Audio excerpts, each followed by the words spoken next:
నేను గతంలో చెప్పిన మాటలు ఇవాళ నాకు అందరూ ఫోన్లు చేసి, వాళ్ళు దగ్గరున్న మనుషులు ఫోన్ చేసి అంటున్నారు, అన్నా మీరు గతంలో ఏ మాట అన్నారు కదా, ఇవాళ అదే నిజమవుతుంది.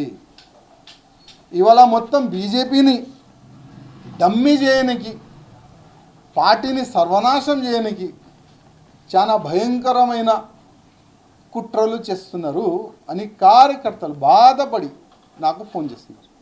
ఇవాళ నేను అడుగుతున్నా, మా డీకే అరుణ గారు కానీ, ధర్మపురి అరవింద్ గారు కానీ, విశ్వేశ్వర్ రెడ్డి గారు కానీ, జి నాగేష్ గారు కానీ, రఘునందన్ రావు గారు కానీ, ఈటెల రాజేందర్ గారు కానీ, మా ఎమ్మెల్యేస్ కానీ ఎవరైనా ఈ కమిటీతోని సాటిస్ఫై ఉన్నారా? కొద్ది చెప్పాలి. ఎవరైనా వితౌట్ కెమెరా, మా మీడియా మిత్రులు మీకు కూడా చాలా మంచి సంబంధాలు మా ఎంపీస్తోని కానీ, మా ఎమ్మెల్యేస్తో కానీ మీకు మంచి సంబంధాలు ఉన్నది. వితౌట్ కెమెరా మీరు అడగండి, అన్న ఈ విధంగా ఒక స్టేట్ కమిటీ పడింది కదా, దీనికి మీరు సాటిస్ఫై ఉన్నారా అడగండి, వాళ్ళే చెప్తారు.